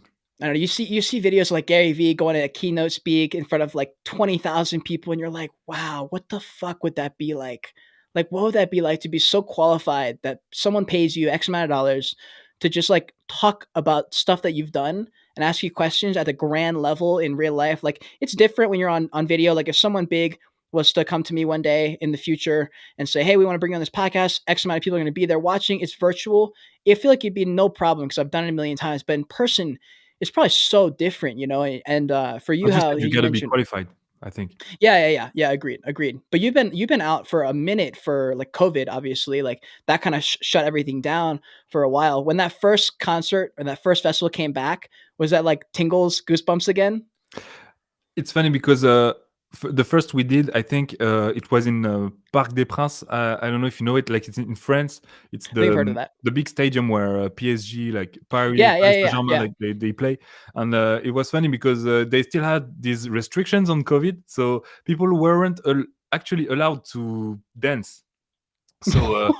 yeah, man, that was the craziest thing. Like we were playing, and then people were actually dancing. So Yeah, at first, and then on the microphone we said, yeah, so you know the regular thing, like 3, 2, 1, let's go. Like yeah. people start jumping and everything, and then there's this security guy. He just pulls my arm and said, don't say like don't tell them to jump. They're not allowed to dance.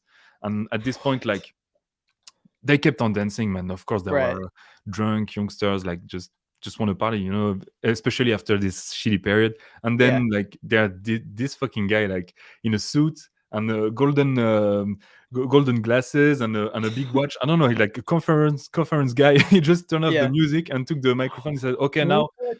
yeah, we're gonna put tables because that's the law. You can't really dance. You can actually uh have drinks on the tables. So we're gonna put tables and chairs. So you on the dance floor. So guys, you're gonna just sit and have drinks, but you can't get What? up actually. And it was a whole circus, man. And That is everybody fucking was wild. booing him. Yeah, but then we put the music again, and people were just they were boiling. They Let's wanted to go. dance Yeah. so bad. And uh, and like he stopped the music like 5 times, something like that. It's Every so time people annoying. start to get up, start to dance, he said, okay, no, that's not good. He would Yeah. turn off the music, take the mic, Yeah. make people sit Damn, again. that dude. was I It was really funny, actually. Yeah. Laughed Wow, my that's wild. I don't know what I would feel if I was trying to get into it, trying to dance, and then they just keep shutting down the music, telling me to stop dancing. I'd be like, "Man, come on." Yeah, That is exactly, awesome. exactly. Wow. Yeah, Well, how you said earlier, you were like, you've always been really introverted, and even before, you were doing, like, the shows and stuff, you were even more I'm introverted? getting better. Yeah, I was gonna ask, like, what you were like, in school, maybe, like, high school, that age, maybe middle school, like, were you super quiet, you didn't talk to anyone? Were you friends with people? Were you kind of a loner I or. was kind of a weirdo. I had a little group of friends, but I was always friends with the misfits. Yeah, Like I would attract them, the misfits, and I yeah. was the weird guy, dressing with spikes and everything, like hard rock stuff. I would probably get bullied. I would probably have gotten bullied if I wasn't in a private school where Mm, if you even slap someone on the cheek, you would just be you're out. you're out. Yeah. Yeah. So yeah, Damn. I was very very introverted, not confident with women, girls at all. Not Interesting. struggling to have a girlfriend also. Yeah, So when was that first? When did that first girlfriend come? When did you check off that? When did you get that first milestone? girlfriend, I'd say, man, I had several relations, but really shitty ones, like in parties, stuff like that. Waiting to Mm, be drunk enough to be able to like go and kiss a girl and something go like shoot that. your shot. Yeah, but these were very shitty, and Yeah. maybe like very like really feeling the attraction from a woman was like, oh man, I'm kind of ashamed of it. 19, 20, something like that. Yeah. Yeah. Yeah. I think honestly, I don't even think that's should be a shame. I think a lot of people probably don't get that first kiss or anything until, even after high school. I know a lot of people who, make shit up. They pretend like they do or they lie. Mm. I know fucking a lot of people. I didn't lose my virginity until like almost like the end of high school, I think. And I remember everyone Mm. was making fun of me for it. And I would make up all these excuses, like as if it fucking matters, if it's just like in high school, everyone's talking about it. Actually, I had a girlfriend at 12, but I never dared. Wait, so No, he says, I no, no, can't no. talk to girls. It's I'm, just I'm yeah. introvert. Okay, I had a girlfriend at 12. I never dared to kiss her actually. Oh, okay. So she broke That's up with funny. me a month into it. Like, okay, fuck you, don't want to kiss me. Oh Yeah. my god, dude. Now she's kicking herself. Now she's like, "Oh, fuck me. I should have broken up with him. That was my love." That's funny, I dude. remember we were watching Batman in the theater, and I was like, okay, at this scene, I Oh will yeah, kiss you her. planned When it no, no, out. no, I will kiss her, and I never did. I was shitting my pants. Dude, the amount of times I've backed out of a kiss in a movie because it always feels like it's the right time, and then you're like, "Oh, maybe it's not." Then like Yeah. something goes wrong and you don't kiss them. That's fucking funny, dude. If you don't That's dive, funny. it looks so calculated. It's gonna be so Yeah. awkward. So you just don't do it. Movies just ain't it, bro. Like, are you got a tip for people? Like, what's the best date? What's the best date advice you got, or best date place to go for a first date? Maybe Mm, I don't know, man. In the bar, having a bar, drink. just Yeah, chill, probably. Yeah, it's like a chill. more chill bar or like a party bar. No, chill bar. Chill bar. Like, Yeah, I agree. yeah, I bet you're the same. Just like Yeah, having to something talk chill. so loud is so annoying, and Yeah, dude. I hate All when those people talk to movies my too, ear they're in like the. that. Hmm? Yeah, yeah, yeah. In all the movies, like the how they show college bars in older movies, it's like it's not loud enough to where you can't hear people. It's like pretty relaxed for the most part. It's like 60% capacity. You can sit at the bar and not be like scrunched for room, and you can actually have a conversation with someone. Yeah. That's how I always thought bars were gonna be until I got to college, and I was like, oh fuck, yeah, this is not how it is. I can't fucking hear anybody. I'm just here uncomfortable and sweaty. Yeah, and you have Kesha pounding like 100 Yeah. decibels. That's how it is, dude. That's literally how it is. Oh, this came up when you were talking about that girlfriend. Has anyone come out? So obviously you hit it big, you go viral. You're young, and I Mm. imagine a lot of people reached out that you haven't heard from in fucking years. They're like, "Oh, yo, what's up, man? Like, how's it Oh, going? yeah. Saw Not you that blew much up. Let's hang actually. out." No? Yeah, I got a couple of calls, like some dude I was in high school with. I didn't hear from him like since, and he said, "Oh yeah, can you manage me? Can you help me with my career or something like that? I see you blew up, and can you help me?" I got a couple of these, but yeah, yeah. So, but yeah. I got some people who just like, especially on Facebook and stuff like that. They came Facebook. like, "Oh, was it It's you?" always Facebook. It's Mark Zuckerberg. Meta. Meta, bro. Oh my god. Damn, that's funny. Yeah, I feel like that's how. Web3 LinkedIn. Huh? Web3 LinkedIn. That's how Dude, it looks like. Web3, LinkedIn, Web3 in LinkedIn. general, that whole metaverse world is I don't even know what to think about that. I've seen some, obviously we had Meta's came out with their thing. We've seen some videos of what it could look like, but I feel like we got to be far away from that I shit. feel there's nothing yet, and it's like even the first movers in the space, like Yuga Labs, like Mhm. they. I'm sure they don't really know what they're doing. Like Yeah. they're seeing like the quote unquote meta um, going forward, and they say, okay, it's gonna be metaverse land, and everything, but it was not on their roadmap, or even on their thought like 1 year ago to do metaverse land. Yeah, And dude, like I people can't are trying to do imagine. stuff and it's so early. I can't imagine, like, I don't know what they have, but I'm not sure they have like a whole metaverse ready. See what I mean? With the There's the no other chance, side. bro. Yeah. No, there's no chance. And like Meta's charging 50% royalties or something No, that's absurd per yeah. thing. I mean, the other side's probably going to be it, or at least the first big thing because they've raised so much money. Like, how could they not make something happen at least? I don't Mhm. know how long it's going to take.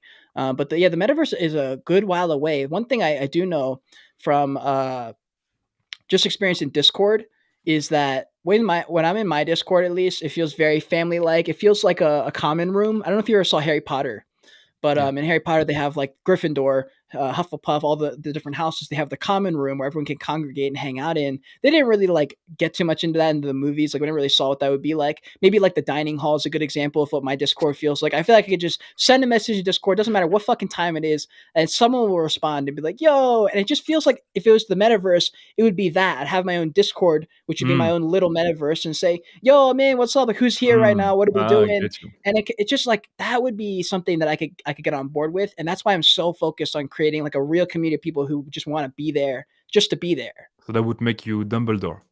Yeah, fucking Dumbledore just staying on his thumb. He's like, "All right, attention, Yeah, exactly. attention." That's fucking funny, dude. That was funny. Yeah, I think it's a good take on it.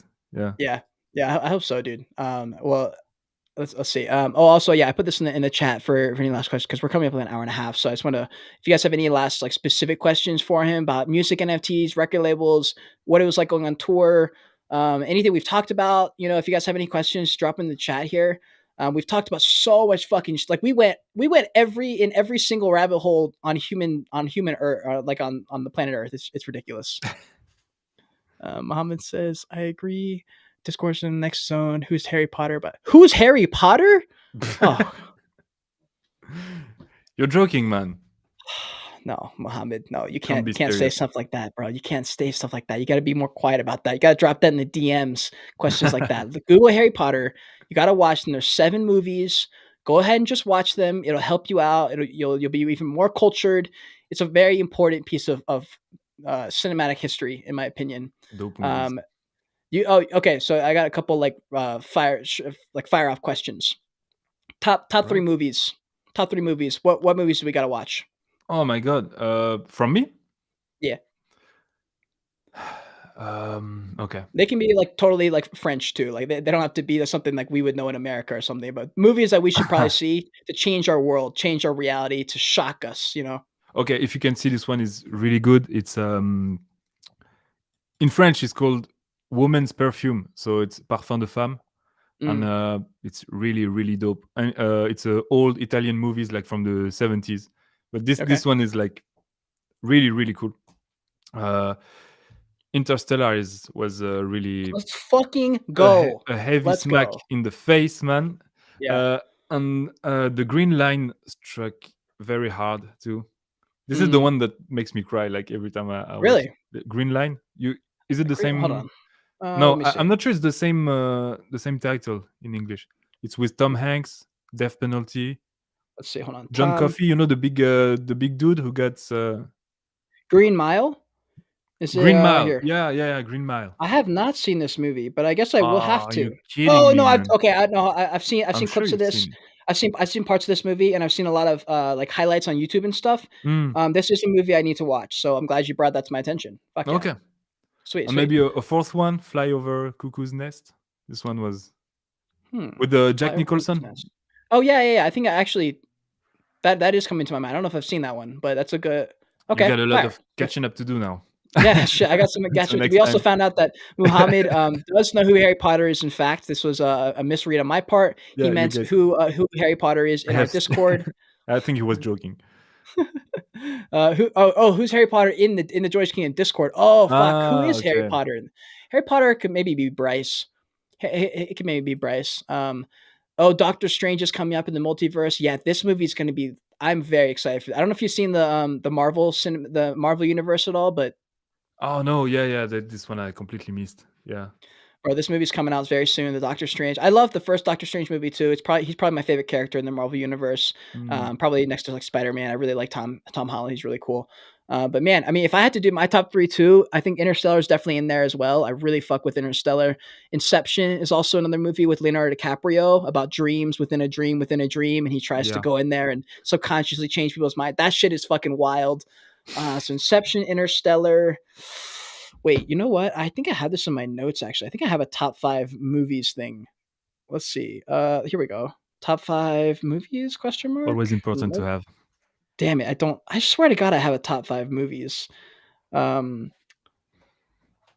yeah, here we go. Oh shit, I have a whole list of them. I'm just gonna list them off. National Treasure, The Mummy, Interstellar, Journey to the Center of the Earth, Jumanji, Lord of the Rings, Harry Potter, Star Wars, Spider-Man, Narnia, Twilight, Transformers, Spy Kids, Inception. I stand by Twilight. Everyone makes fun of me for Twilight. I fuck with Twilight.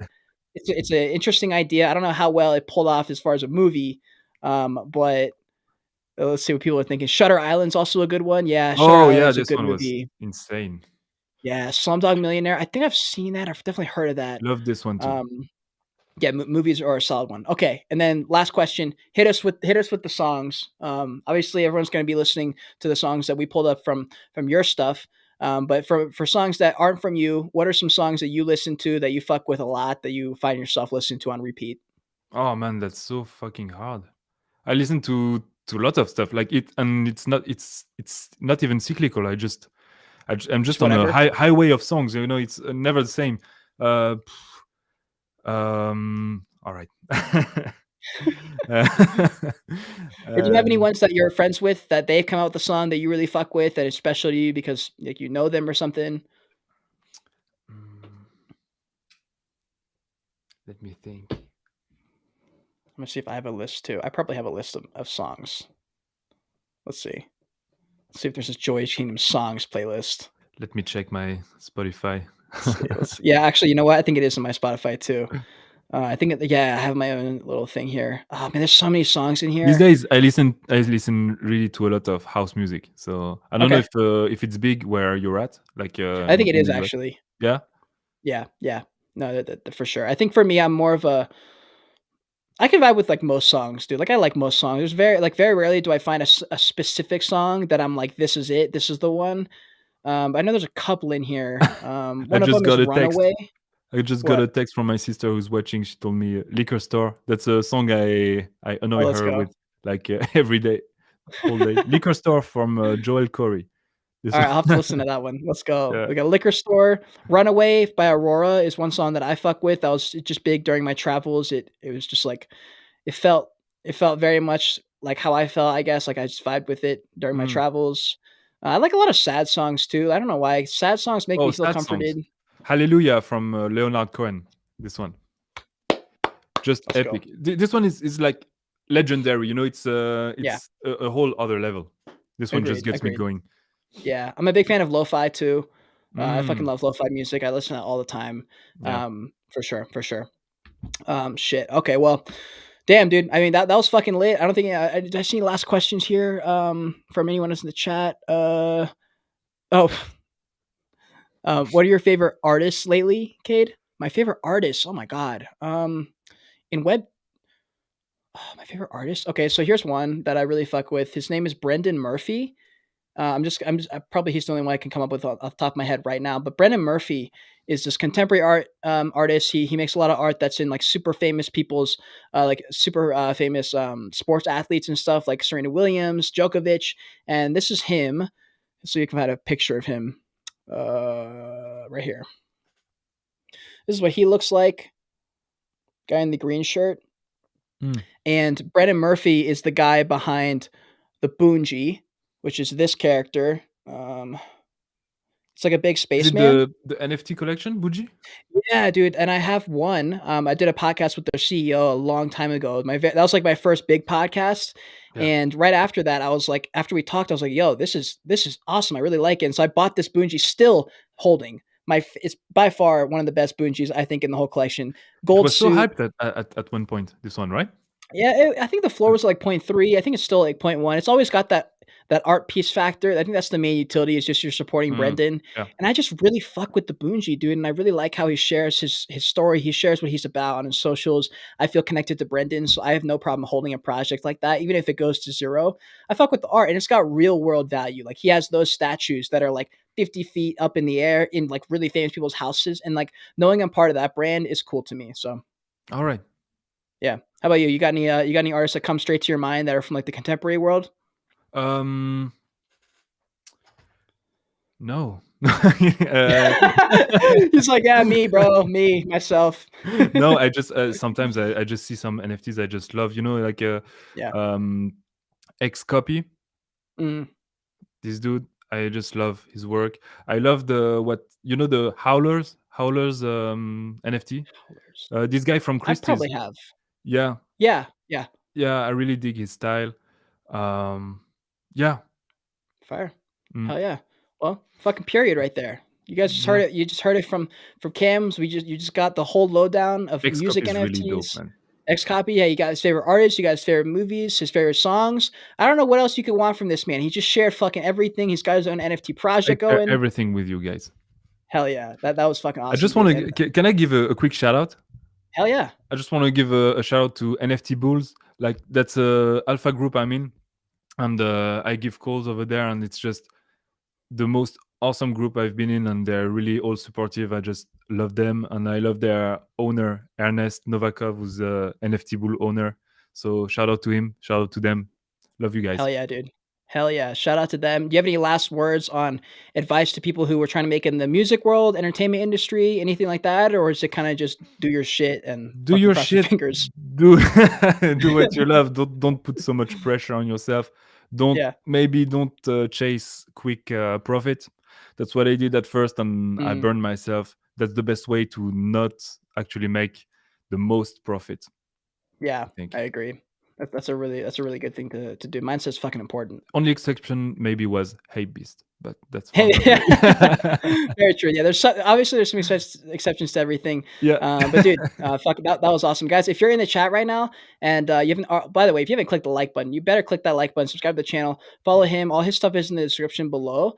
If you are still watching this and it's at the end of this video and this is your first ever podcast with the Joyage Kingdom, I want the code word. I want this spammed in the chat just so I know. Cams and all caps. We're gonna spam that in the chats. If this is not your first podcast with me, this is like your second, third, 10th. I want to see OG in the chat, as you know. OG in the chat spammed. But yeah, dude, I mean, thank you for being here. Like the video again. And Cams, thanks for coming on, dude. Yeah, man. I just want to say thank you, Kate, because also you're a really dope guy in the space, and you're the one that got me out of this degen mentality and got me Let's on the right go. track of how to really think about this space and how to really, yeah, have the good vision about the space. I got that from you, and I'm very grateful for that. Thank you, man. Fuck yeah, man. That means a fucking lot. I'm pumped. Hopefully you come to the US or I'll come to Europe. I don't know which one's gonna happen first, but I think that'd be super awesome to meet in person. And that's the best part Yeah, of NFTs. It's like that for me at least, it's the people I can meet. A lot of people have different goals. They want to make money, they want to do this or that. Like for me, it's about who I can meet, how far we can push this fucking simulation and do some wild, crazy stuff, meet the yeah. craziest people, do the wildest things. And I'm here for all of it, dude. So thank you for being here. And Thank you, man. everyone, click that like button, subscribe to the channel. Y'all already know the drill. Follow us. All the links are down below in the description. Thank you so much for being here. Until next time, continue on your Joyage, continue to learn, and be grateful you're alive watching this video. Bye.